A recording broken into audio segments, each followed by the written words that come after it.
We perform some straight upward movements from the pubic symphysis all the way up to the xiphisternum in an upward direction with the feather-like touch. And then we slope our hands all the way around,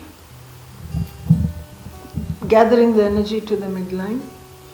And we perform this abdominal toning for about 10 minutes initially, going from side to side in the same way on both sides, and a few definite upward strokes in the midline.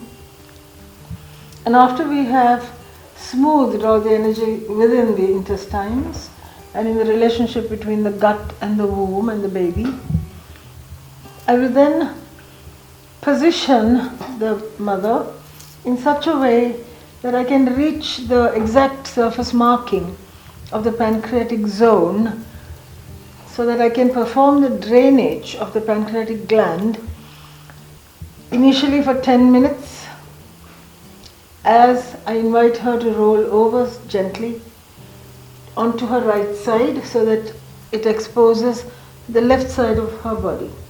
So may I ask you to gently roll over onto your, that's perfect. She rolls over onto her right, because the pancreas has got a tail, a head and a tail. The tail of the pancreas tucks under the last palpable rib. So I would apply loads of virgin olive oil, because that is the oil which is prescribed by Joseph B. Stevenson, as it has got lots of ingredients in it, and it has got an ability to absorb toxins, and it is a sort of antiseptic. So I would find the last rib with my index finger, and I would flick the skin and the subcutaneous tissue just a tiny bit, so that I generate a ripple which travels across the surface of the abdomen. The idea being that I create this microcurrent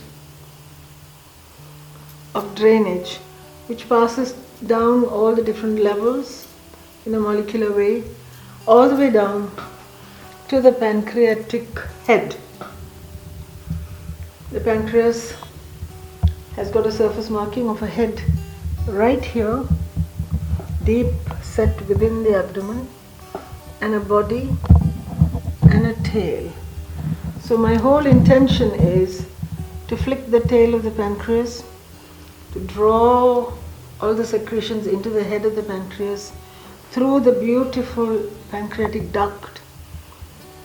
And as I do so with my hands, I can feel a gentle ripple of energy flowing in towards the head of the pancreas. And the pancreatic duct is rather like a vein of a leaf which goes through the body of the pancreas and empties into the head of the pancreas, and from there it empties into the first part of the duodenum. And I do this generally for 10 minutes for all pregnant mothers, at least once a month, all the way through the pregnancy. And in some cases, if the mother is showing unstable blood sugar levels or sugar in the urine, with a slight hint of gestational diabetes creeping in, this drainage movement is performed for a total of 20 minutes, followed by a feeding movement on the other side of the rib cage, which I will demonstrate in a few minutes. There are two palpable notches on the lower border of the rib cage. One is a hepatic notch and one is a gallbladder notch.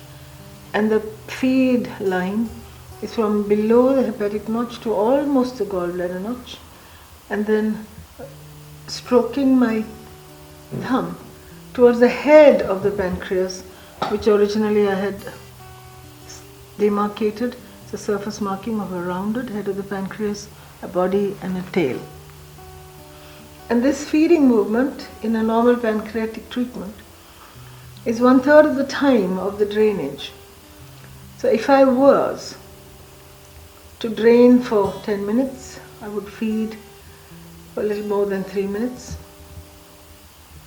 And if the mother is showing signs of gestational diabetes, The initial drainage would be for 20 minutes and this drainage would be for 8 minutes. This feeding would be for 8 minutes. So in gestational diabetes, the drainage would be for 20 minutes and the feeding would be for a total of 8 minutes.